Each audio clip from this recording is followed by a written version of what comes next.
quwwata illa billah. Para hadirin yang dirahmati Allah Subhanahu wa taala, insyaallah kita pada pagi hari ini melanjutkan pengajian Shalawat Tilawat kita. Mungkin ada yang bertanya kenapa mulai pekan kedua gitu ya. Insyaallah pengajian Shalawat Tilawat kita akan diadakan setiap pekan. Yang sebelumnya hanya pekan ketiga dan pekan keempat. Tema yang diangkat pada pertemuan ke-10 kita pada pagi hari ini yaitu adab dan akhlak para ahli Al-Quran. Alhamdulillah, Ustadzuna Abid Fatur Rahman sudah ada di ruang Zoom. Tanpa perpanjang kalam, saya serahkan kepada Ustadz. Tafadhol, syukur. Baik, jazakallahu khairan. Bismillahirrahmanirrahim. Alhamdulillahi rabbil alamin. Alhamdulillahilladzi anzala al-Qur'ana ala 'abdihi liyakuna lil 'alamin nadhira. Wassalatu wassalamu ala Rasulillahi basyiran wa nadhiran wa da'iyan ila Allah bi idznihi wa sirajan munira. Allahumma shalli wa sallim ala sayyidina wa nabiyyina wa qurrati a'yunina Muhammadin wa ala alihi wa sahbihi wa man tabi'ahum bi ihsanin ila yaumil amma ba'd. Baik, alhamdulillah kita lanjutkan kembali baca pembahasan kitab Hilyatul Tilawah karangan Dr. Farihab binti Muhammad Syaqaqi Al-Hafizahullah Ta'ala. Dan ini insya Allah bab terakhir dari bagian muqaddimah. Jadi lumayan banyak muqaddimah bab ini dan kita sudah di penghujungnya terkait muqaddimah di dalam pembahasan ulumul Quran. Dan sempat disinggung beberapa pembahasan sejarah tentang qiraat ya, lalu juga tentang perkembangan ilmu tajwid, lalu terkait juga mabadi asyrohnya ya, lalu juga berkaitan dengan hal-hal ilmu-ilmu berkaitan dengan Al-Quran. Nah, sekarang ini adalah bagian terakhir yang selayaknya juga diketahui oleh para pembelajar Al-Quran bidang manapun ya, tentunya dia ingin fokus di bidang tajwid atau di bidang tafsir atau di bidang rosem atau bobot penulisan Al-Quran dan lainnya, hendaklah menjaga adab-adab ini ya, sehingga dia bisa mendapat predikat ahli Quran yang sesungguhnya. Baik, pembahasan ini sebenarnya panjang, artinya bahkan ada kitab tersendiri. Salah satunya adalah kitab Imam An-Nawawi, kitab At-Tibyan fi Adab Hamalatil Quran, dan juga kitab Akhlaq Hamalatil Quran karangan Imam Al-Ajurri. Nah, ini kalau kita ingin membahas lebih rinci ya dan mengkajinya di dua kitab tersebut ya, menjadi rujukan banyak bagi para pembelajar Quran secara khusus dan kaum muslimin secara umum hingga saat ini. Dan berkaitan adab dan akhlak ini ya, memang di setiap ilmu itu juga ditekankan ya, terkadang memiliki ciri khas sendiri dalam adab akhlak mereka di dalam mempelajari ilmu tersebut. Tetapi untuk adab akhlak ahli Quran ini insya Allah akan mencakupi ya para penuntut ilmu bidang yang lain gitu ya. Jadi ada misalnya di kalangan ahli hadis ada kitab Al-Jami' Al-Akhlaq Ar-Rawi karangan Imam Khatib Al-Baghdadi. Nah, di situ adab akhlak, membahas tentang akhlak para perawi hadis dikhususkan memang bagi para thalibul hadis. Ya, memang adab-adab yang berkaitan khusus dengan hadis. Ya, tetapi belum tentu cocok dengan pembelajar ilmu yang lain. Gitu ya. Nah, kalau adab akhlak hamalatil Quran atau ahli Quran, ini insya Allah akan cocok untuk semua kalangan. Baik itu gurunya, muridnya, yang qari ataupun yang awam atau ummi sekalipun. Ummi itu orang yang buta huruf Quran. Tentunya memang masih terus belajar Quran. Maka insya Allah akan cocok. Tetapi akan lebih ditekankan dan lebih sangat berpengaruh kepada para ahli Quran. Yang mereka ini ada yang fokus dalam membaca dengan benar, dengan tajwidnya, ada yang fokus dengan tahfidnya, menghafal, ada yang fokus dengan pemahaman maknanya dan segala macam, sehingga ini ditekankan pada hal-hal tersebut. Dan sebelum kita masuk ke tema ini, saya ingin tegaskan bahwasanya ahli Quran ini sebagaimana di dalam suatu hadis Rasulullah SAW dikatakan inna lillahi ahlin, inna lillahi ahlin, qila ya wa ma hiya ya Rasulullah, ya ahlul Quran ahlullahi ahlul Qurani wa khassatihi. kama qala. Jadi dalam satu hadis Nabi sallallahu alaihi wasallam sampaikan innalillahi ahlin. Sesungguhnya Allah itu mempunyai keluarga. Nah, ini jangan dimaknai dalam akidah, jangan dimaknai seperti manusia ya. Hanya mengatakan ini sebagai majazi saja. Innalillahi ahlin. Qila wa ma ya Rasulullah. Siapa mereka ya Rasulullah? Yang termasuk keluarga Allah, keluarganya Allah. Artinya orang-orang yang mendekat kepada Allah. Bukan berarti Allah punya anak, punya istri. Ya. Alhamdulillah. Subhanahu wa ta'ala amma yasifun. Maksudnya orang-orang yang dekat. Karena sebagaimana kita punya keluarga, keluarga itu adalah orang terdekat kita. Gitu ya. Memiliki hubungan khusus. Itu maksudnya keluarga. Qila wa ma ya Rasulullah. Siapa mereka ya Rasulullah? Ahlullahi ahlul Qur'ani wa khassatihi. Keluarga Allah adalah ahli Quran dan juga orang-orang yang khusus, orang-orang yang dikhususkan padanya. Nah, sekarang siapa makna ahli Quran itu? Ya, ahli Quran itu banyak para penafsir hadis ini yang kesimpulannya adalah sebenarnya ahli Quran ini tidak serta-merta hanya dikatakan ahli Quran dengan membacanya dengan benar dan baik atau menghafalnya dengan mutqin. Tetapi yang menjadi inti adalah ahli Quran itu adalah orang yang bisa mengamalkan, gitu ya. Orang yang bisa mengamalkan kandungan Al-Quran. Nah, tapi sekali lagi jangan dipertentangkan. Artinya orang semua kita, para pembelajar Quran itu berpotensi menjadi ahli Quran. Ya, bahkan orang yang nggak hafal Quran sekalipun berpotensi menjadi ahli Quran. Ya, dengan syarat memang Al-Quran itu dijadikan sebagai pedoman hidup, ya, dipelajari dan diamalkan dalam keseharian. Nah, salah satu sarana kita bisa mengamalkan Quran, bisa mendakwahkan Al-Quran, yaitu kita apa? Dari cara membacanya. Gitu ya. Cara membaca Al-Quran dengan baik dan benar, dengan ilmu tajwid misalnya. Maka ini bisa memudahkan kita dan menguatkan kita terhadap kecintaan kepada Al-Quran. Sehingga kita ketika sudah bacaan yang benar, sesuai dengan tuntunan, maka akan dimudahkan juga untuk memahami makna-makna Al-Quran. Nah, jadi sering sekali terjadi dikotomi ya, atau terjadi pertentangan. Mana yang lebih utama, hafil 30 juz tapi nggak paham makna, atau orang yang nggak hafil 30 juz tapi dia paham makna. Saya bilang, kalau ini nggak usah dipertentangkan, dikombinasi lebih baik. Atau salah satu dari mereka memiliki keutamaan masing-masing. Yang hafid 30 juz, tapi dia belum paham makna Quran, maka ditingkatkan belajar tafsirnya, belajar bahasa Arab, paling minimal bahasa Arab ya. Karena ketika belajar bahasa Arab, maka orang akan mudah memahami Al-Quran, minimal dari terjemahannya. Gitu ya. Dan terjemahannya lalu bisa merujuk kepada tafsir yang pendalaman. Yang belum hafal Quran tapi sudah paham makna, maka ditingkatkan menghafal Quran. Agar ketika dia memahami ayat tersebut akan semakin terpatri di dalam diri, di dalam hatinya. Gitu. Jadi jangan dipertentangkan. Atau misalnya mana yang lebih utama atau mana yang menjadi menjadi keutamaannya lebih, orang yang qari ya, ahli tajwid, ahli qiraat, tapi dia nggak ahli tafsir, atau sebaliknya ahli tafsir mufasir tapi dia nggak qari. Sekarang banyak seperti itu ya. Misalnya ustadz dia bisa ngajar tafsir tapi dia untuk baca Qurannya mungkin belum benar atau masih perlu belajar. Sebaliknya, ustadz dia bisa ngajar tajwid, bisa ngajar tahsin, tapi dia nggak ngerti tafsir. Bahkan bahasa Arab pun juga kadang-kadang belum ngerti. Nah, jawabannya bisa dipadukan dan dikombinasikan. Masing-masing memiliki kelebihan dan kekurangan. Idealnya memang menguasai semuanya itu. Dia bisa baca dengan benar, dia juga bisa memahami makna dengan benar. Gitu ya. Jadi masing-masing punya keutamaan. Gitu ya, masing-masing keutamaan dan saling dikombinasikan, dan yang menjadi kunci utama adalah terus belajar. Terus belajar. Jadi jangan cukup gitu ya. Saya pribadi walaupun saya fokusnya di bidang tajwid gitu ya dan juga qiraat, tapi saya juga mengerti bahasa Arab. Saya juga mengkaji tafsir, mengkaji ulumul Quran gitu ya. Walaupun tidak dalam pengajaran umum karena spesialisasi saya di bidang tersebut minimalnya ya. Karena masih ada juga orang yang ahli dalam tafsir seperti itu. Sebaliknya ada orang yang mungkin ahli tafsir tapi dia juga bagus bacaan Quran tapi ngajar tafsir aja, mungkin karena spesialisasi di situ.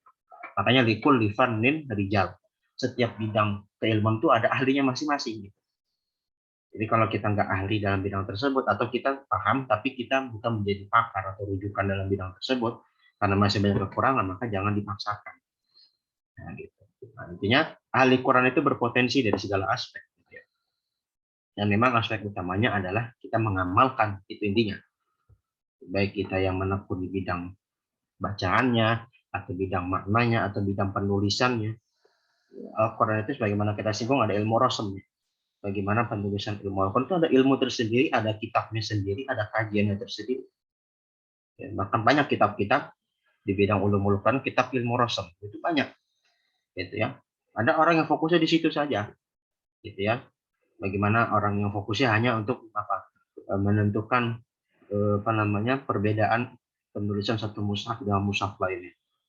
Bahkan dia juga punya kontribusi di dalam bidang Al-Quran. Maka dia harapannya juga termasuk ahli Quran selama dia tidak menafikan untuk mengamalkan Quran. Nah, lain cerita kalau dia nih, mohon maaf ya hafil, hafal 30 juz, bacaan Qurannya bagus, tapi dalam kesehariannya bertentangan dengan Quran. Dia berbuat zolim, dia berbuat sia-sia. Nanti kita akan bahas di sini. Dia berbuat maksiat terus-menerus, ya, yang besar ataupun yang kecil, dan dia tidak bertaubat, ya. Lalu dia juga dia menghafal Quran atau dia membaca Quran dengan baik itu hanya untuk dikatakan sebagai qori, terlihat dari kesehariannya tidak sesuai. Nah, ini jelas dan tidak bisa dikatakan ahli Quran. Jadi masing-masing itu punya keistimewaan dan kelebihannya masing-masing. Intinya yang penting ketika dia memang dia hafil atau bukan hafil gitu ya, dia qori atau bukan qori, ya, yang selama dia bisa mengamalkan Quran sesuai dengan kemampuan dia dalam kesehariannya, tidak bertentangan dengan Al-Quran yang dibawa ya di dalam keilmuannya, maka masih ada harapan menjadi ahli Al-Quran. Nah, itu mungkin kita mesti luruskan ya ahli Quran. Jadi juga jangan terlalu dipertentangkan. Jadi jangan kaidahnya itu jangan mempertentangkan sesama kebaikan gitu. Kadang seperti itu banyak yang kadang mempertentangkan antara kebaikan. Ngapain belajar tajwid mulu tapi kalau nggak paham makna. Ini orang yang nggak paham. Jadi juga belajar tajwid itu kan juga ilmu diroyah, ilmu materi, ilmu yang membahas tentang kasuistik ya, atau membahas tentang substansi dari ilmu Quran itu sendiri, bagaimana cara baca yang benar. Dan itu menjadi salah satu keistimewaan ilmu-ilmu keislaman. Satu ilmu saja itu bisa dikupas dengan habis, bahkan sampai hari kiamat pun nggak habis-habis. Ini kitab tajwid yang ini aja itu masih bisa banyak dibedah lagi. Ya. Dalam marotib tingkatan belajar ilmu tajwid itu nggak hanya sebatas tuhfatul atfal jazariyah. Kalau memang mau jadi pakar gitu ya. Ada kitab Hidayatul Qari, ada Nihayatul Mufid. Ada juga nanti kitab Imam Jazari At-Tamhid. Itu satu ilmu aja, ilmu tajwid untuk cara baca Quran aja. Gitu kan? Bagaimana ilmu-ilmu yang lain. Jadi bukan berarti orang ketika mengajari ilmu tertentu ya atau mengajari ilmu tertentu atau menekun tertentu dia melupakan ilmu lain, belum tentu. Gitu ya. Sebaliknya juga jangan ngapain ngajar tafsir atau ngajari makna Quran kalau dia nggak bisa baca Quran. Kalau boleh begitu. Justru bagus dia punya keutamaan bisa memahami ayat Quran, tinggal ditingkatkan. Tingkatkan. Kalau dia bacanya masih kurang baik, maka tahsin. Perbaiki bacaannya kepada ahli tajwid sehingga dia ketika mengajar tafsir pun juga bisa mencontohkan bacaan yang benar pada jamaah. Nah, ini mungkin di sini ada yang sudah mengajar ya. Saran saya kepada ustadz-ustadzah yang sudah punya jamaah, jangan minder untuk belajar. Ya. Terus saya pun juga terus belajar. Sehingga kalau emang menjadi ahli Quran itu ya jangan setengah-setengah. Itu jangan setengah-setengah. Tadi mencakup bacaan, mencakup pemahaman, hafalan, ya dan paling tinggi nanti mendakwahkan. Itulah ahli Quran. Baik, itu mungkin tadi untuk meluruskan sekaligus memberikan faedah tentang ahli Quran. Baik, al-faslul khamis adabu akhlak ahli Quran. Bagaimana adab akhlak para ahli Quran ini? Yang ini tentunya ringkasan ya, mukhtasar dari banyak kitab ya. Salah satunya mungkin banyak sekali dikutip ini nanti dari kitab At-Tibyan ya, dan kitab Al-Ajurri. Tapi kalau penulis ini bahkan dilihat di footnote-nya ini bukan dari kitab tersebut ya, tapi dari kitab Ibrozul Ma'ani Syarah Syatibiyah. Jadi ada matan Syatibiyah sebagai sumber bacaan dan kajian ilmu qiraat. Muqaddimahnya Syatibiyah itu, karangan Syatibi itu yang berjumlah 90-an bait. Muqaddimah itu banyak menerangkan tentang adab-adab juga ya, para penghafal Quran, para pembelajar qiraat ya, para pembelajar Al-Quran yang lainnya ya, selain membahas tentang rumus-rumus ilmu qiraat ya, dalam Syatibiyah itu ada beberapa pembahasan adab. Makanya di sini nanti salah satu nukilan beliau penulis Turah Rihab itu nanti dari Ibrosul Mahani ya, syarah Syatibiyah, dan juga beberapa kitab-kitab yang lain. Baik. Ma yata'allaq bi talibil ilmi ma'a nafsihi wa ma'a syaikhihi. Nah, ini penting sekali bagaimana kita beradab ya sebagai murid. Talibul ilmi ini secara umum ya. Ini bisa dipraktikkan untuk ilmu yang lain. Bagaimana kita beradab ya sebagai santri, sebagai murid terhadap dirinya dan juga terhadap gurunya.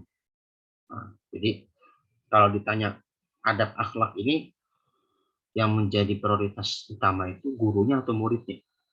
Jawabannya sebenarnya bukan muridnya tapi gurunya, gitu ya. Tetapi dalam praktek maka murid itu harus lebih menyatakan lebih kuat, ya, itu lebih ditonjolkan di dalam kesehariannya terhadap gurunya, itu ya. Tetapi murid yang beradab, murid yang dapat berakhlak kalau gurunya juga beradab dan berakhlak. Nah, ini juga menjadi masukan ya, sehat bersama. Jadi jangan sampai kita punya murid, kita punya santri, nyuruh mereka beradab, tapi kitanya sendiri nggak beradab, gurunya nggak beradab, ustadz-ustazahnya nggak beradab.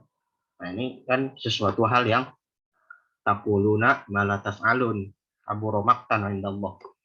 Kosong nyaring bunyi itu dibenci Allah. Ya. Jangan sampai kita nyuruh murid beradab, tapi kitanya nggak beradab. Oke, baik. Apa saja salah satunya yang menjadi pembahasan kita sebagai santri? Kita anggap aja kita semua santri gitu ya. Kita semuanya terus santri. Kita semuanya terus murid sampai akhir hidup kita walaupun kita sudah digurukan. Apa? Inna awwala ma yanbaghi li talibil Qur'an fi'luhu an yukhlisa talabahu lillahi ta'ala. Ini paling penting, sesuatu hal pertama bagi para pembelajar Quran secara khusus ya, dan juga pembelajar ilmu agama secara umum adalah mengikhlaskan menuntut ilmunya itu karena Allah Subhanahu wa taala. Jadi jangan sampai kita menghafal Quran, kita belajar tajwid, kita belajar tafsir, belajar bahasa Arab untuk memahami Quran itu tujuannya hanya apa? Untuk mendapatkan li'aghrabin min gharabid dunya, untuk mendapatkan keuntungan dunia. Disebut hafidh, disebut qari, ya kalau laki-laki biar jadi imam masjid dan bisa terkenal namanya, bisa diundang ceramah kemana-mana, ya kan. Kalau antum niatnya dari awal seperti itu, saya jamin insya Allah kedepannya ilmunya nggak akan berkah dan nggak akan bertahan lama. Kalaupun bertahan lama jadinya istidraj, ya artinya mungkin antum diberikan kelapangan dalam rezeki, diberikan kelapangan dalam popularitas ya, tapi ilmu antum tuh nggak bisa antum amalkan. Jadinya apa? Jadinya sesuatu itu jadi nggak bernilai di sisi Allah. Antum bisa ceramah kemana-mana, antum hafil Quran, gitu ya. Tapi karena dari awal niatnya karena untuk dapat gelar itu, gitu ya. Bukan karena Allah, ya, bukan karena sesuatu yang diharapkan entah di akhirat, ya, mendapatkan pahala yang bisa di akhirat. Saya jamin insya Allah. Kemungkinannya dua. Allah langsung cabut itu nikmat tersebut, atau Allah diberikan saja sampai akhir hidup antum seperti itu, antum nggak tobat-tobat, tapi antum nggak amalkan ini. Jadi orang akan lihat nih, Ani dia penceramah, dia dai, dia hafil Quran, tapi kok akhlaknya begitu. Jadi kan, kok dia hafil Quran, dia ahli Quran, tapi kok dia misalnya korupsi. Nah, alhamdulillah ya, saya singgung aja langsung. Kok dia korupsi? Kalau dia ahli Quran, dia katanya alumni pondok, dia belajar agama kok, tapi dia menzolimi masyarakat gitu, dengan kekuasaannya dan lainnya dan segala macam. Nah itu kan nggak itu satu tanda gagal, tidak berkahnya ilmu itu seperti itu. Jadi sekali lagi semua saya mengajak saya pribadi juga ya, dan kita semua coba belajar itu ikhlas, kita ikut kajian, kita ikut daurah ya. Ya pasti saya yakin semua kita untuk menjaga ikhlas itu susah, pasti. Ya, nggak ada yang bisa menjamin diri kita ikhlas 100%, nggak ada. Hatta saya pribadi juga nggak bisa jamin saya ngajar begini pun saya juga nggak bisa jamin saya ikhlas 100%. Tapi saya berharap sama Allah, Bismillah, saya ngajar ini tujuannya untuk murojaah saya yang saya pelajari, dan saya untuk memberikan manfaat kepada umat, dan insya Allah karena Allah. Insya Allah tidak bisa memastikan, tapi juga harus diaplikasikan dalam praktek. Jadi dari sekarang terus, dan menjaga ikhlas itu bukan hanya di awal, tapi ketika berjalan juga. Jika sudah belajar, di dalam perjalanan belajar, di dalam perjalanan mengajar, itu ikhlas itu dijaga terus. Jadi ikhlas itu bukan hanya di awal, tapi terus kawal dalam perjalanan belajar kita atau mengajar kita. Faqad qala Ibnu Mas'ud radhiyallahu anhu, berkata Ibnu Mas'ud, kalau perkataan disandarkan kepada sahabat namanya asar, bukan hadis, tapi asar. Apa kata Ibnu Mas'ud? Man qara'a al-Qur'ana yabtaghi bihi wajha Allah ta'ala kana lahu bi kulli harfin 'ashru hasanat aw mahwu 'ashri sayyi'at. Barang siapa membaca Al-Qur'an dengan mengharapkan keridhaan Allah, ya, maka baginya itu adalah setiap huruf itu 10 kebaikan dan juga menghapus 10 keburukan. Nah, ini juga berdasarkan hadis yang masyhur, ya. Dalam hadis Nabi sallallahu alaihi wasallam, "Man qara'a harfan min kitabillahi falahu hasanah wal hasanatu bi'asyri amsalihha." Ila akhiri matan. Ya, intinya kita baca Quran, ya, satu huruf itu bernilai 10 kebaikan. Tapi di sini dipertegas oleh Ibnu Mas'ud, ya betagi bihi wajah, mengharapkan ridhonya Allah, mengharapkan apa yang diinginkan Allah. Jadi bukan hanya sekedar baca, ya, bukan sekedar baca untuk dapat keuntungan dunia, tapi memang untuk apa? Untuk Allah Subhanahu wa taala. Ya. Oke. Waqalat Aisyah radhiyallahu anha, begitu pula asar dari Sayyidah Aisyah, beliau berkata, "Inna adada darajil jannati ala adadi ayatil Qur'ani, falaysa ahadun mimman dakhala al-jannata afdala mimman qara'a al-Qur'an." Yani lillahi mukhlishan. Berkata Sayyidah Aisyah ummul mukminin, sesungguhnya, ya, jumlah derajat di surga itu adalah berdasarkan jumlah ayat-ayat Al-Quran. Nah, ini kalau kita dalam kajian ulumul Quran dalam bidang qiraat, memang jumlah ayat Quran itu khilaf, ya, antar qiraat. Kalau yang kita tahu itu kan mazhabnya Kufah. Kita mazhab Kufah itu Imam Asim, Hamzah, Al-Kisai itu mengatakan nomor 6.236 ayat. Yang lainnya nanti Madani, Makki punya versi sendiri ayat. Ada yang kurang, ada yang lebih. Tapi kalau 6.666 ini bukan jumlah ayat yang pasti. Artinya ini tafsiriyah, ya. Tafsiriyah, dan yang pernah saya dengar, ya, bahwa sana ini nukilan dari kitab Nihayatul Zain karangan Syekh Nawawi Al-Bantani. Kitab Nihayatul Zain karangan Syekh Nawawi Al-Bantani, dan beliau di situ bukan menjelaskan makna mutlak, menjelaskan kemutlakan jumlah ayat, jumlah ayat-ayat dalam Al-Quran secara umum, gitu, ya. Jadi itu hanya menjelaskan secara penafsiran. Kalau ditafsirkan tafsiran tertentu, ayat ini ditafsirkan dengan tafsir ini, kurang lebih jumlahnya 6.666.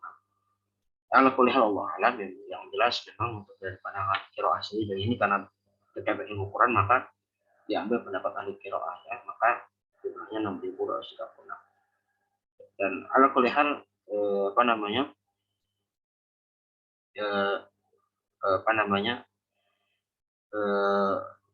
terlepas dari khilaf yang ada antara ahli qiraat tersebut, yang jelas sesuai dengan jumlah banyaknya ayat Al-Quran dan juga jumlah hurufnya, maka tingkatan orang akan berbeda-beda di dalam surga.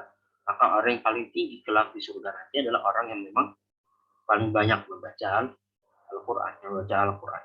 Nanti salah satu hadis lagi kata Rasulullah SAW, "Iqra wartaqi warattil kama kunta turattilu fid dunya, fa inna manzilataka inda akhir ayatin taqra." Kalau ini keutamaan untuk membaca Al-Quran secara umum, ya. Intinya kita selama kita baca Al-Quran terus menerus dalam kehidupan kita, khatam berkali-kali, maka insya Allah keutamaan kita di surga kelak akan tinggi juga ya, sesuai dengan ayat yang kita telah baca. Tapi kalau untuk menghafal Quran, orang yang hafal Quran, maka tingkatan itu nanti manzilahnya inda akhiri ayatin taqra. Artinya inda akhiri ayatin tahfaz. Ayat taqra, ayat tahfaz. Jadi di akhir ayat yang kau telah hafal. Jadi yang paling tinggi nanti ya kedudukannya orang hafal 30 juz. Gitu kan. Kalau yang masih hafal 1-2 juz, maka ya tingkatannya di bawah. Nah, tapi itu menjadi motivasi kita bersama gitu ya. Jadi keutamaan menghafal Al-Quran itu pakai hadis yang iqra warattil wartaqi. Ya, bukan yang diberikan mahkota. Hafal Al-Quran itu akan memberikan ul bisalahu bihi tajah yaumal qiyamah. Ya, memberikan pada orang tuanya mahkota dan pakaian kebesaran nanti di surga. Ya, itu keutamaan itu untuk orang yang qara'a wa amila bihi, membaca dan mengamalkan. Jadi semua kita ini nanti kelak ya akan mendapatkan keutamaan tersebut kalau kita memang membaca dan mengamalkan. Nah, kadang-kadang dalam seminar-seminar motivasi tahfidz itu pendalilannya kurang tepat. Jadi kalau ingin memotivasi penghafal Quran, pakai yang hadis yang tadi iqra warattil wartaqi. Baca, baca dengan tartil dan naiklah tingkatan di surga hingga akhir ayat yang kau telah hafal. Maka tingkatannya tinggi. Tapi kalau memakaikan mahkota segala macam, itu sebenarnya buat orang umum, kata kita yang nggak punya hafal Quran atau kita sedang menghafal Quran belum tuntas, selama kita wa amila bihi, itu bisa dicek itu di kitab At-Tibyan. Saya lagi nggak pegang kitabnya. Jadi wa amila bihi, di situ ada keterangan khusus. Taksisnya adalah amila bihi, mengamalkan. Artinya semua kita nanti punya kesempatan hal tersebut. Jadi orang yang membaca Al-Quran, ya, maka dia memiliki keutamaan ini karena membaca semua hurufnya dan membaca semua ayat itu, ya, memiliki nilai yang pahala yang tinggi dan juga derajat tinggi di surga kelak. Dengan catatan, lillahi mukhlishan. Nah, ini lillahi mukhlishan. Kalau ikhlas, harusnya ikhlas. Wa yang bagi lahu an ya'khudha nafsahu bi qira'atil Qur'an fi lailihi wa nahari. Dan juga sempatasnya, nah ini juga harus perhatikan ya. Ini secara khusus bagi yang udah hafal Quran, secara khusus ya. Baik hafalnya masih 3 juz, 5 juz, 6 juz, apalagi sudah 20, 30 juz ini, kalau bisa diperhatikan bacanya. Sudah selayaknya ya untuk bagi orang-orang yang sudah menghafal Quran ya, sudah mengambil bagian dari Quran itu, untuk baca Quran itu di mana? Malam dan siang. Malam hari dan siang hari, atau pagi dan sore gitu ya. Bis sholati wa ghairiha wa in qalla dzalika. Di dalam sholat ataupun di luar sholat walaupun sedikit. Jadi jangan mencukupkan udah baca Quran belum hari ini, udah gimana di sholat baca Al-Fatihah. Nah itu ada kewajiban kalau itu ya. Kita sholat 5 waktu ya, baca Al-Fatihah itu wajib. Ya, artinya nggak usah dihitung itu. Artinya jangan dianggap saya sudah sholat 5 waktu terus pakai sholat qobliyah ba'diyah. Terus ada sholat duhanya gitu ya. Terus kita udah baca Al-Fatihah, udah baca Quran, udah gimana di sholat? Ya, itu udah kewajiban, nggak perlu ditanya lagi gitu. Kalau antum nggak baca itu kan nggak sah sholat. Artinya itu nggak dibaca. Fis sholat itu artinya dalam sholat sunnah gitu. Duha, di tahajud, ya, maksudnya nanti masalah tahajud ya, tahajud.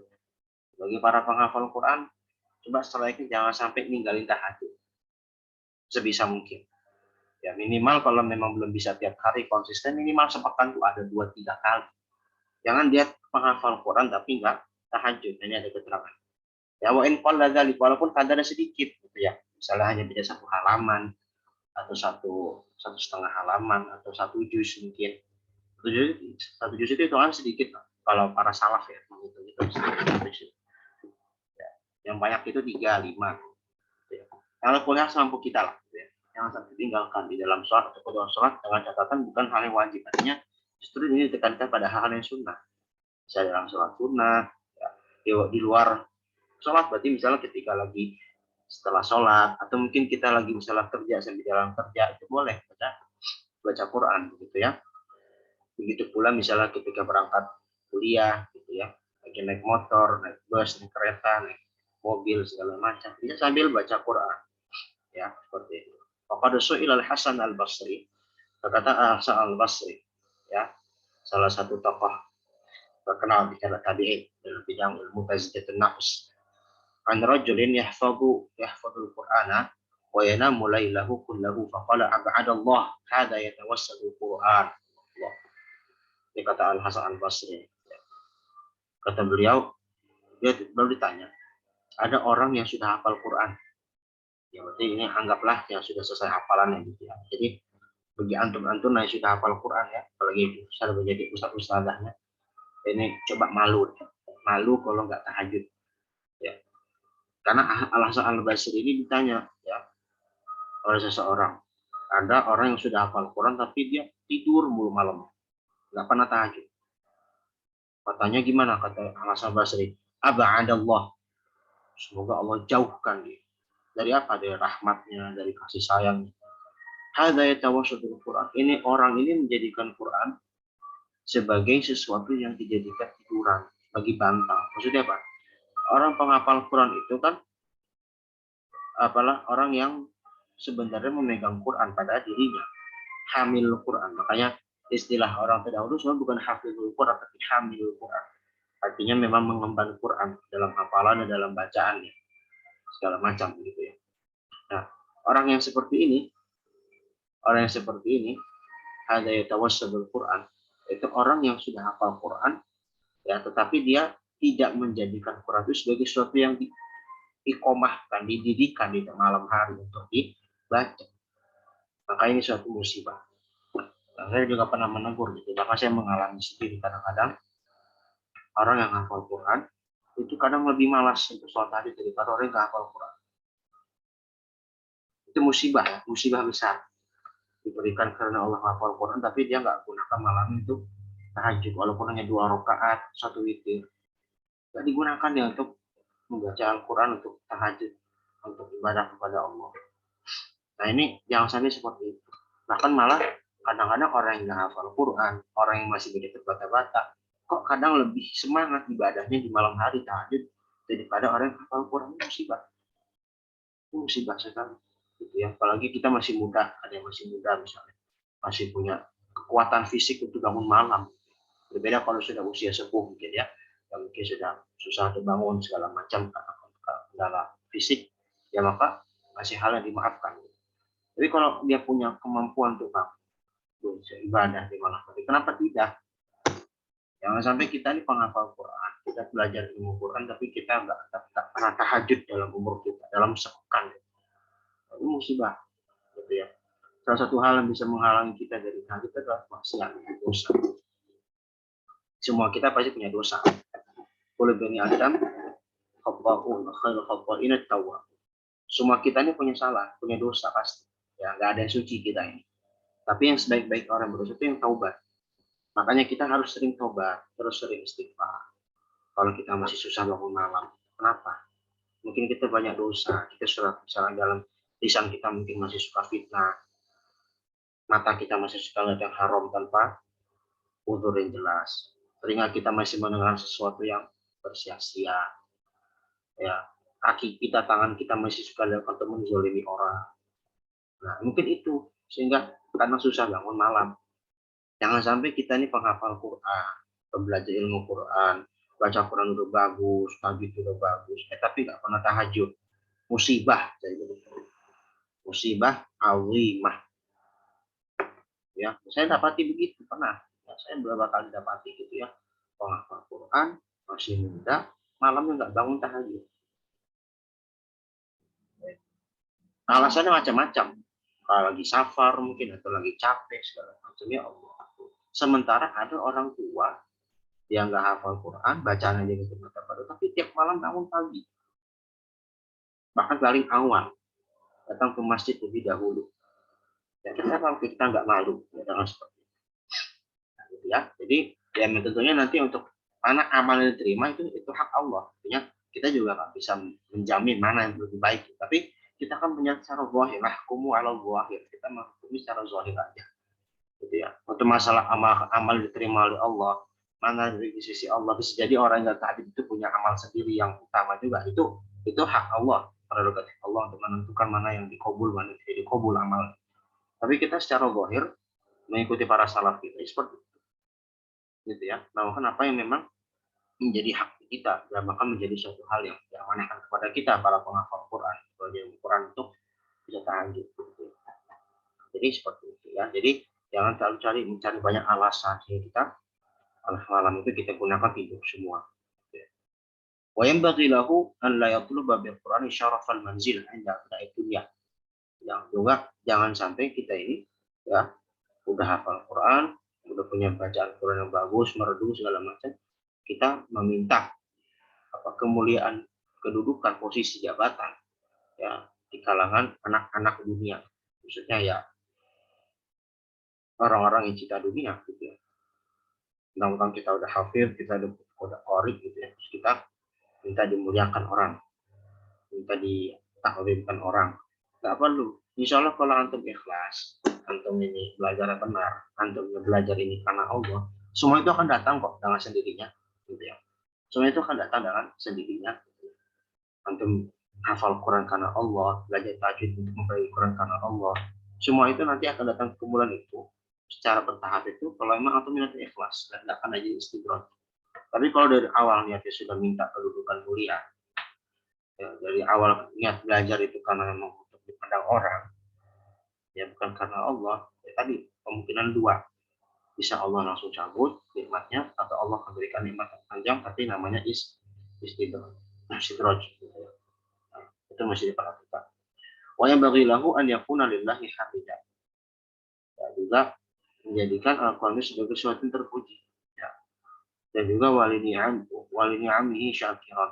Dan juga menjadikan nikmat Allah itu disyukuri. Jadi dia para ahli Quran itu juga selalu memuji Allah, maksudnya kan yakun lillahi hamdan, selalu tahmid, alhamdulillah, alhamdulillahi ala kulli hal. Jadi kalau bisa tuh penghafal Quran atau para ahli Quran ya secara umum gitu ya, yang berinteraksi dengan Al-Quran dengan berbagai caranya, jangan mudah mengeluh sebisa mungkin. Walaupun ini pasti juga kita kadang mengalami. Contoh misalnya sederhana nih, ya. Kita nih sekarang gini musim kadang kayak cuaca gitu, kadang-kadang di Jabodetabek ini kadang hujan panas, kadang hujan gitu. Kadang-kadang saya masih dapat aja, kadang kita sering mengeluh, aduh hujan terus nih, aduh hujan terus nih, mengganggu nih. Gitu. Alhamdulillah jangan sampai seperti itu, kan hujan itu nikmat. Gitu ya. Kalau kita terus kita nih hamil Quran, kita ahli Quran, harusnya kita hamidan, puji Allah, alhamdulillah, Allahumma sholli nafi'a. Walaupun dalam syariat diajarkan kalau misalnya hujan yang terlalu deras, ada doa Allahumma hawalaina wala alaina, Allahumma alal akami wal-dhirabi wal-jibali wa butunil awdiyati wa manabitis syajar. Doa apa hujannya dialihkan ke tempat lain, ke gunung-gunung yang memang lebih butuh resapan air di sana, sehingga di daerah perkotaan atau daerah kerja kita sudah tercukupi dengan hujan yang sudah ada sebelumnya. Kan ada syarat itu. Tapi kalau mengeluh itu kondisi yang sederhana dalam kehidupan, sebisa mungkin ahli Quran jangan terlalu banyak mengeluh. Nah, ini jadi lagi-lagi jadi ini buat saya pribadi juga ya. Sebisa mungkin dari sekarang yuk kita nih yang udah hafal Quran, yang udah sering belajar Quran, sebisa mungkin alhamdulillah, alhamdulillah ya ala kulli hal, alhamdulillahi ni'matihi tatimmus sholihat. Gitu ya. Dan juga atas nikmatnya kita bersyukur, walahu dzakiran, senantiasa berzikir, dan afdhalul dzikri qiraatul Quran. Baik zikir itu adalah atau utama-tama zikir adalah pembacaan Al-Quran. Jadi sebagai ahli Quran itu ya orang yang senantiasa mendoakan baca Quran dalam keseharian dia. Ya selain juga zikir-zikir yang warid seperti tasbih, tahmid, tahlil dan beberapa redaksi hadis yang lain, beberapa redaksi zikir yang lainnya.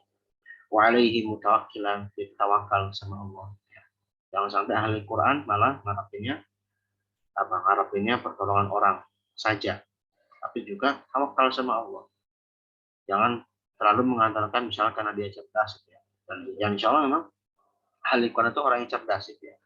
Teman-teman yang masih kuliah di sini menghafal Quran gitu ya, atau yang sudah kerja pun insya Allah diberikan ada satu nilai positifnya dari menghafal Quran ataupun mempelajari Quran adalah mudah diberikan kecerdasan dalam memahami suatu pekerjaan atau suatu pembelajaran. Nah, tapi jangan sampai sombong, harus mutawakilan. Bisa mungkin coba tawakal.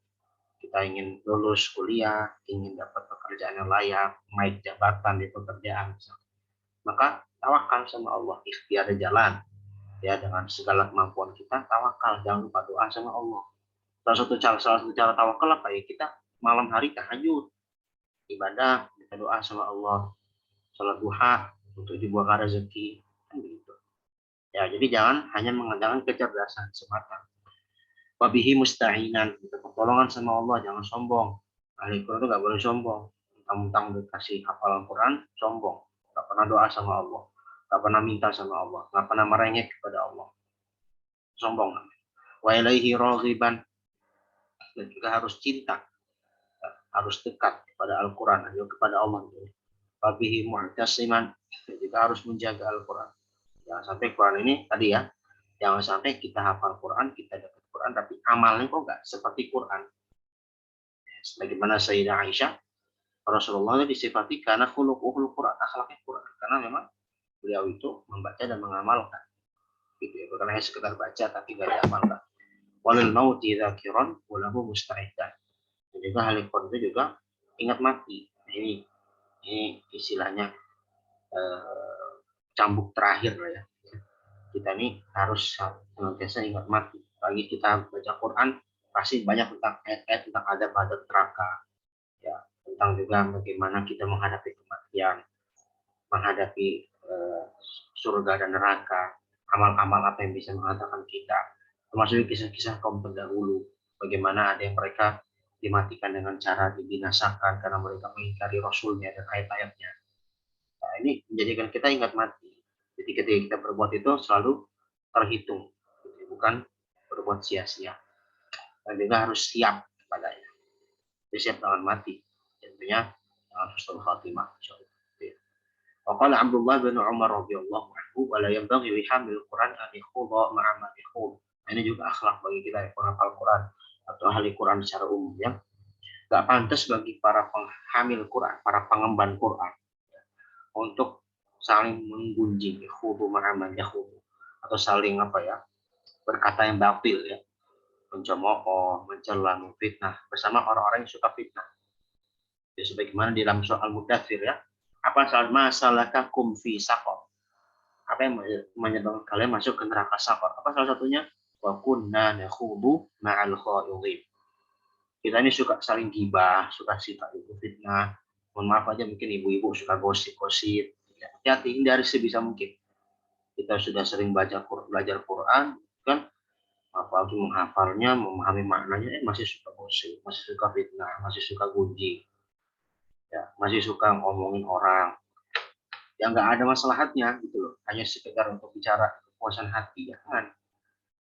Nggak pantas berkali Quran seperti itu, nggak pantas berkali Quran seperti itu.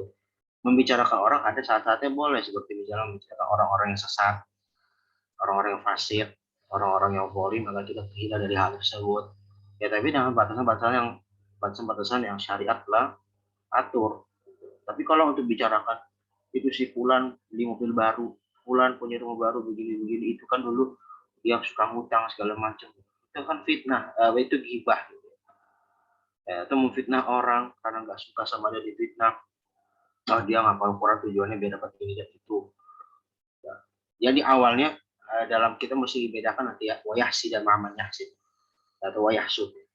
Si yahsud bisa hasad. Hasad.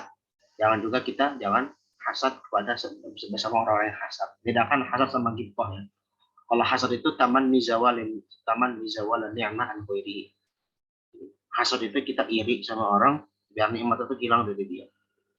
Gitu ya. Misalnya dia punya mobil baru, punya motor baru, terus kita hasad sama dia, kita nggak suka sama dia, kita pengen biar dia itu motor hilang gimana pun caranya.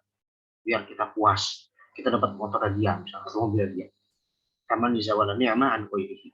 Tapi kalau gitu dia nggak taman nizawal. Dia mungkin juga merasa kalau kutip ngiri, tapi ngiri dalam hal positif. Jadi kan, makanya kata Rasulullah, ghibthah illa fitnatain.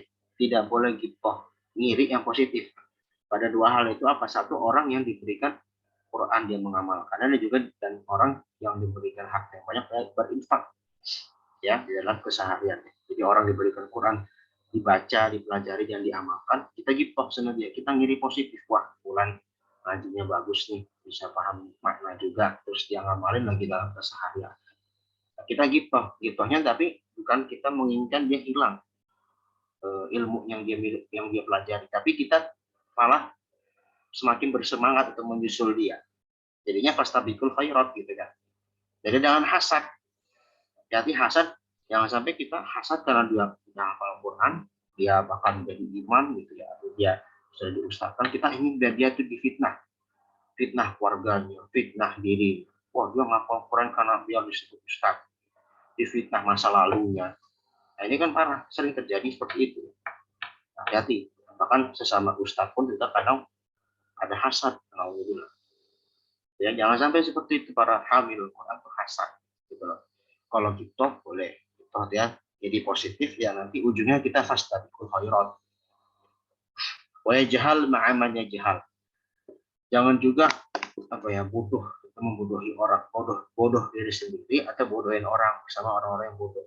Artinya bodoh di sini bukan berarti mohon maaf misalnya kita kurang pengetahuan, bukan. Bodoh dalam artian kita udah tahu ini haram, lakukan yang perbuatan haram. Udah tahu ini dilarang dalam agama, masih lakukan perbuatan yang dilarang, kan bodoh gitu namanya. Ya, atau orang-orang bodoh itu orang-orang yang nggak ngerti kebenaran. Udah tahu itu salah masih diikutin. Udah tahu itu sia-sia masih dilakukan. Itu maksudnya. Walakin ya'fu wa yasfah. Tapi para penghafal Quran, para hamil Quran itu apa? Maksud harus mudah memaafkan, wa yasfah, hatinya lapang, dihaqil Quran. Karena demi untuk hak Quran pada dirinya. Kita membaca Quran dengan baik, kita menghafal Quran, kita memahami maknanya, kita pintar bahasa Arab karena juga memahami Quran. Maka di situ ada hak Quran kita dalam tubuh kita. Di ana fi jawfihi kalamullah ta'ala. Ana fi jawfihi kalamullah ta'ala. Kan di dalam di ana fi jawfihi kalamullah ta'ala.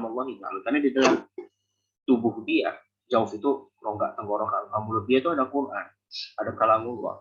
Jadi nggak layak lah kalau dia melakukan hal-hal yang tercela seperti tadi. Wa yanbaghi li talibil ilmi an yalzama ma'a syaikhin waqar wa ta'addub faqad qala bi qadri ijlal talib lil alim yantafi'u talib bima yastafidu min ilmi. Dan juga bagi para pembelajar Quran secara khusus pembelajar ilmu secara umum itu apa? Harus senantiasa waqar, menghormati, ya, segan, ta'zim, dan juga beradab kepada gurunya. Biqadri ijlalil talib lil alim. Dengan kadar dia memuliakan seorang talib, seorang guru itu menghormati seorang ahli ilmu yang dengan penghormatan itu dia mendapatkan faidah dari ilmu gurunya. Nah, di sini nggak disebutkan macam-macam, tapi banyak. Ya, Tibian di Al-Ajurri, begitu pula Imam Ibnu Zaman, Kafirusami itu juga banyak.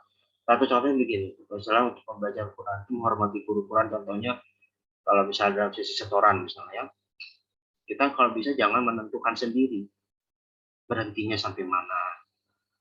Kalau jadi satu adabnya begitu ya. Jadi kalau bisa misalnya setoran Quran atau Quran itu adabnya adalah murid itu menunggu aba-aba berhenti dari gurunya. Itu satu adab ya dalam halakoh misalnya. Jadi kalau misalnya kecuali kalau gurunya mengizinkan, muridnya memang silakan Anda baca sesuai dengan yang disiapkan atau makro yang disiapkan, itu kayak cerita ya. Tapi kalau guru nggak memberikan hal tersebut, ya maka jangan menentukan sendiri. Misalnya kita dikasih waktu setoran 1 jam, terus kita belum 1 jam kita berhenti setengah jam, padahal masih satu halaman. Jadi itu banyak salahnya. Terus kita minta berhenti, itu kurang beradab sebenarnya. Ya, kurang beradab. Kecuali kalau misalnya udah masuk waktu sholat, kita kan ada hak juga kewajiban kita, sudah azan, kita izin, udah azan nih. Oh iya silakan. Biasanya itu kalau di online, kadang-kadang online misalnya gurunya di mana, kita di mana, kan kalau di online gitu kadang-kadang kan beda waktu. Jadi kadang di sini kita ada azan, di sana belum azan. Kan maka ya ada hak kita juga untuk sholat tepat waktu. Tapi kalau nggak ada hak hal tersebut ya sesuaikan dengan waktu yang telah diberikan. Gitu ya. Terus juga jangan menggunjing atau memfitnah guru. Itu penting sekali. Membanding-bandingkan guru. Misalnya satu guru, misalnya dalam kaitan ilmu Quran aja ya. Nanti dalam belajar Quran itu, dalam belajar tajwid itu ada perbedaan praktek dalam masalah apa? Ikhfa syafir dan iqlab. Ada yang memakai metode tarful furjah. Ada yang memakai metode itbaq atau intibaq. Jadi misalnya alaihim bima. Kalau pakai tarfu furjah, alaihim bima, menyisihkan sedikit rongga tarfu. Ada dengan itbaq atau intibaq yang cara umum kita pakai, merapatkan bibir tanpa ditekan. Alaihim bima, alaihim bima sama alaihim bima, atau min ba'di sama min ba'di. Kalau kita talaki Al-Quran ke beberapa masyayikh atau kepada guru misalnya, ada berbeda-beda itu. Terus kita sebagai adab, sebagai murid, gimana? Apakah kita mempertentangkan, terus kita nyalah-nyalahin guru kita? Misalnya, satu guru bilang, yang benar itu tarful furjah. Satu guru lainnya bilang, yang benar itu itbaq atau intibaq. Terus gimana ketika kita ngaji kedua hal tersebut? Karena kita sesuaikan dengan apa yang mereka minta. Kalau misalnya guru kita minta tarful furjah, ya udah ikuti tarful furjah. Kalau guru kita nanti mintanya pakai intibaq, pakai intibaq. Jangan, nggak usah pas kita misalnya kita misalnya condong kepada intibaq misalnya. Terus kita pas ngaji ke guru yang pakai tarful furjah, kita bilang ke syekhnya, syekh itu guru saya intibaq itu gimana? Oh, langsung dicela sama guru. Itu salah, itu bacanya tidak benar. Dan memang itu nanti soal kita bahas ya. Terkait itu ada khilaf yang cukup kuat itu. Baca ikhfa syafawi atau ikhlas dengan intibaq atau tarful furjah. Walaupun mayoritas baca dengan intibaq ya, dengan merapatkan, bukan dengan tarful furjah. Tapi jangan karena kita nggak suka dengan cara itu, kita banding-bandingkan. Oh, itu syekh ini begini, itu pusat ini begini. Jadinya nanti akan ada konflik gitu antara guru. Jadi kita yang menyebab konflik antar guru. Itu jadi bahaya. Kita nggak mengagungkan guru kita dan nggak mengagungkan ilmu yang mereka berikan kepada kita. Jadi kita nggak ada bermanfaat itu. Yang ada kita dapat aib karena menjadikan guru kita bertengkar atau berkonflik. Itu sering terjadi, membanding-bandingkan guru. Ya. Kalau kita nggak sepakat dengan guru kita satu, ya nggak masalah, hak kita. Tapi nggak perlu kita banding-bandingkan, terus kita cela di luar sana. Yang paling sering kan begitu, kita ikut majelis satu, terus kita ikut majelis lainnya. Pas di majelis lainnya, dari majelis yang pertama tadi kita misalnya dapat ketidakcocokan, terus kita sampaikan di majelis yang lainnya, terus dibanding-bandingkan. Ini nggak tepat ya, yang tidak sesuai dengan yang disampaikan oleh Rasulullah dan para sahabat. Ya, para sahabat tuh murid yang baik, contoh murid dan santri yang baik kepada gurunya itu siapa? Rasulullah Sallallahu Alaihi Wasallam. Ta'zim, gurunya bilang apa? Selama itu perbuatan yang ma'ruf, yang taat, maka taati, jangan malah dibantah. Ya, beda kalau kita hanya diskusi ilmiah. Perbedaan murid guru itu wajar, boleh, ya bukannya nggak boleh. Tapi misalnya menjatuhkan martabat dirinya, martabat gurunya. Ya, misalnya gurunya bilang ini dan itu misalnya pendapatnya masih bisa dipakai, maka ikuti dulu, tidak masalah. Ingin berdiskusi ilmiah atau mengkritik di lain waktu itu hak kita juga, tapi dengan adab juga, tidak menyalahkan guru kita. Jangan sampai mengatakan guru kita jangan sampai mengatakan guru kita ini salah. Sebisa-bisanya jangan bilang katakan Ustadz Anda salah.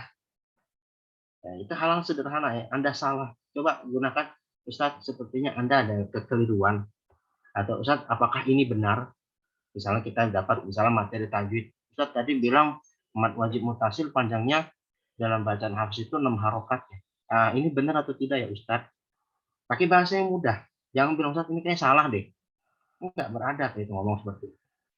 Ya begitu pula misalnya memanggil guru kita yang Ustadz kita dengan tidak langsung namanya atau dengan panggilan umum.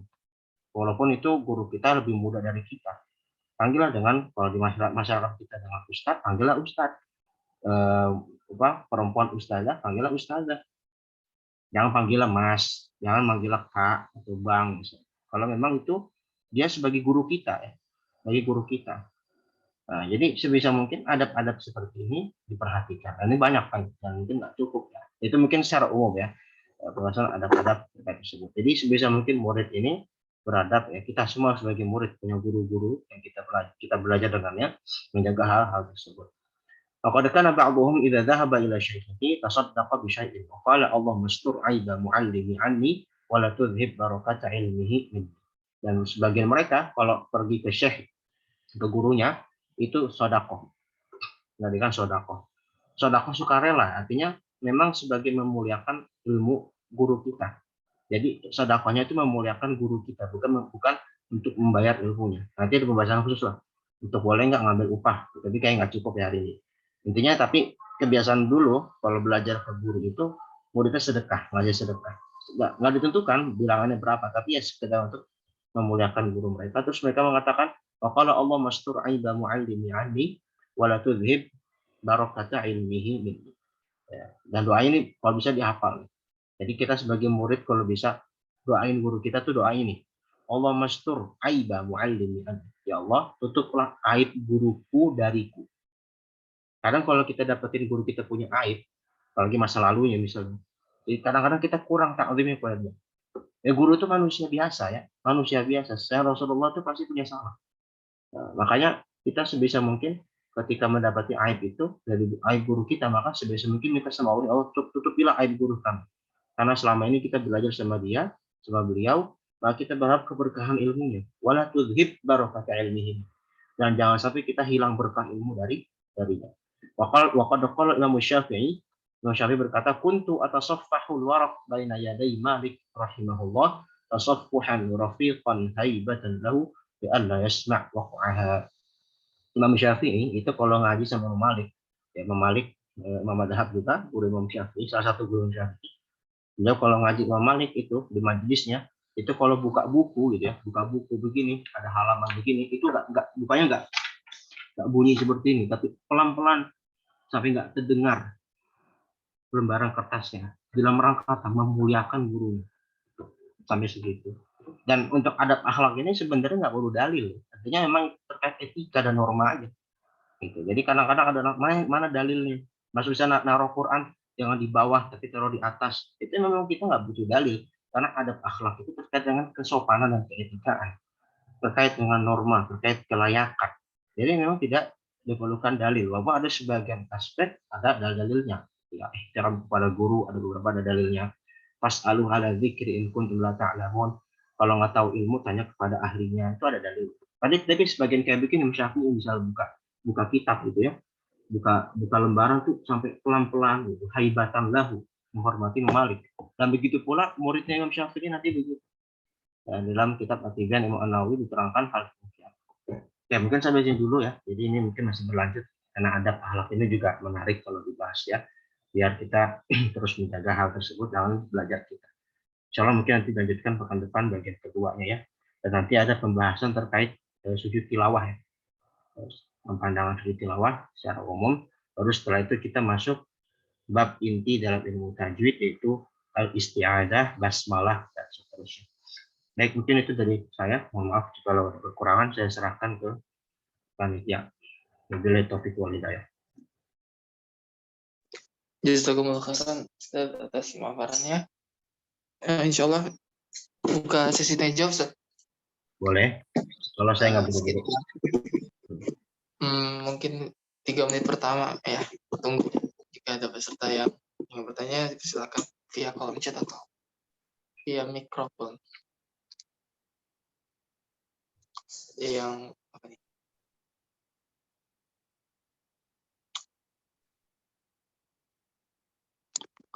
Info jadwal rutin kelas ini. Ya, insya Allah setiap pekan akan ada kajian Subahut Tilawah. Videonya bisa ditonton di YouTube Yayasan Bisa, ada playlistnya.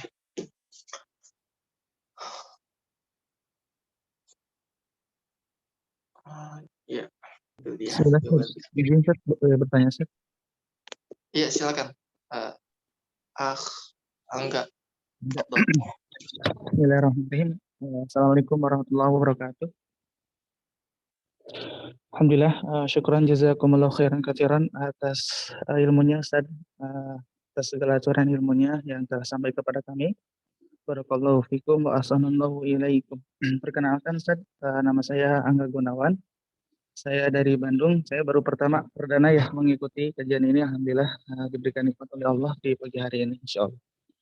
Yang ingin saya tanyakan Ustaz terkait tentang satu hadis di mana ketika membaca Al-Quran itu satu hurufnya itu akan mendapatkan 10 kebaikan. Nah, pertanyaannya itu yang mendapatkan 10 kebaikan itu dari satu huruf itu apakah hanya sekedar membaca atau menghafalkannya atau juga dengan mengamalkannya? Itu mungkin Ustaz dari pertanyaan yang saya ajukan. Terima kasih banyak Ustaz Syukran jazakallahu khairan. Assalamualaikum warahmatullahi wabarakatuh. Waalaikumsalam warahmatullahi. Ya, intinya untuk kalau kita melihat dari hadis tersebut, qira'a. Ya, qira'a itu membaca secara umum. Artinya kita nggak paham makna pun itu dapat pahala. Karena tadi kalau kita membahas paham makna, bacanya benar, hafal, itu adalah ideal ahli Quran. Jadi bedakan ya, idealitas ahli Quran itu tadi, dia baca dengan benar, hafal Quran, paham makna. Tapi kalau membicarakan tentang masalah ganjaran, pahala, dari hadis tadi yang diriwayatkan Imam At-Tirmidzi ya, dalam salah satunya riwayat dari Imam At-Tirmidzi, yang man qara'a harfan min kitabillahi falahu hasanah, wal hasanatu bi'asyri amsalihah, itu mencakup semua orang yang baca, walaupun dia nggak paham. Gitu ya. Jadi kita dalam proses tahsin pun lagi baca, lagi belajar gitu ya. Lagi lagi fokus kepada tajwidnya dulu walaupun kita belum paham makna, insya Allah terdapat ganjaran pahala 10 kali lipat tersebut. Wallahu a'lam. Baik. Ya, jazakallahu khairan atas pertanyaannya dan jawabannya. Ada yang bertanya lagi? Ada rekamannya? Ada. Ya, ada di playlist YouTube Yayasan, bisa. Ini ada pertanyaan juga Ustaz dari Titik Puspita, saudari Titik Puspita Sari. Mau saya bacakan dulu Ustaz ya. Bismillah, izin bertanya Ustaz, adakah doa khusus meminta supaya menjadi ahlul Quran? Ustaz, syukur jazakumullah khairan katsir. Baik. Doa khusus itu sebenarnya dinamakan khusus itu biasanya karena dibuat oleh seseorang, gitu ya. Baik itu Rasulullah, sahabat, tabi'in atau lain. Tapi kalau saya pribadi itu doanya adalah saya lupa ya, ini kutipan yang saya sering baca di awal majelis. Tadi saya nggak baca ya kayaknya. Allahumma ja'alil Qur'ana rabi'a qulubina wa nura sudurina wa jala'a ahzanina bi rahmatika ya arhamar rahim. Ini sehingga saya bukan hadis ya, tapi kutipan dari salah seorang ulama gitu. Saya lupa. Ya, dan jelas saya sering mengamalkan ini. Jadi Allahumma ja'alil Qur'ana, ya Allah jadikan Quran itu rabi'a qulubina. Rabi'ah itu musim semi ya, artinya sebagai penyubur hati kita. Allahumma ja'alil Qur'ana rabi'a qulubina. Ya Allah jadikan Quran ini sebagai musim semi hati kami, artinya menyuburkan hati kami. Jadi kalau kita baca Quran dengan Al-Quran itu selalu terasa nikmat gitu. Selalu terasa berkesan bagi hati kita. Wa nura sudurina, dan juga cahaya bagi hati-hati kami, ya, menerangi kita, memberikan hidayah kepada kita. Begitu pula wajala'a ahzanina, dan juga sebagai jala itu sebagai apa ya, jala itu sebagai penghilang ya, sebagai penghilang rasa sedih kami dan segala macam. Nah itu kurang-kurang seperti itu. Dan banyak sebenarnya doa, bahkan dengan bahasa Indonesia pun juga boleh, gitu ya, boleh dalam bahasa Indonesia. Sebagaimana juga doanya Rasulullah kepada Ibnu Abbas. Doa Rasulullah SAW kepada Ibnu Abbas ini hadis ya, ada hadis dari Rasulullah SAW ketika beliau mendoakan Ibnu Abbas yang masih berusia, mungkin dibilang baligh, menjelang baligh. Jadi belum ya, mungkin masih peralihan dari remaja ke dewasa. Karena Ibnu Abbas itu kan ketika Rasulullah masih berusia remaja. Suatu saat Rasulullah itu pernah membacakan doa kepada Ibnu Abbas, Allahumma faqihu fiddin wa 'allimhu ta'wil. Allahumma faqihu fiddin wa 'allimhu ta'wil. Ya Allah, fahamkan dia dalam masalah agama. Faqih, fahamkan dia dalam masalah agama, wa 'allimhu ta'wil, dan ajarkan dia tafsir, pemahaman terhadap Al-Qur'an. Nah, itu doa yang bisa dipakai juga. Doa yang maksur ya. Dan selalu bagi Ibnu Abbas, dan juga bisa kita contohkan bagi kita sudah punya anak ya, ibu atau bapak yang sudah punya anak, minta kepada Allah jadikan anak saya ini bisa faqih dalam agama, paham agama, dan juga paham Al-Quran. Nah itu bisa menjadi harus dan lain-lain. Dan doa silakan bisa dikreasi ya, selama tidak disalahkan kepada Rasulullah, maka boleh-boleh saja ya doa apapun itu. Wallahu a'lam. Ya, mungkin cukup ya. Dua dulu kan. Jadi kalau ada lagi di ending disampaikan pekan depan. Demikian, wallahu a'lam. Ya baik. Jazakumullah khairan, Ustaz. Jawabannya. Alhamdulillah, kita sudahi pengajian Sabahut Tilawati kita pada pagi hari ini. Semoga menjadi amal dengan kebaikan akhir hari kiamat kelak, dan semoga kita semakin tidak hanya melakukan tilawah tapi juga amal lebih mengamalkan dengannya dan memperhatikan adab ketika membaca Al-Quran. Barakallahu fikum. Jazakumullah khairan. Mohon maaf bila ada kesalahan dari panitia. Cukupkan dengan doa kafaratul majelis. Subhanakallahumma bihamdika asyhadu an la ilaha illa anta astaghfiruka wa atubu ilaik. Nasrun minallah, fathun qarib wa basyiril mu'minin. Assalamualaikum warahmatullahi wabarakatuh.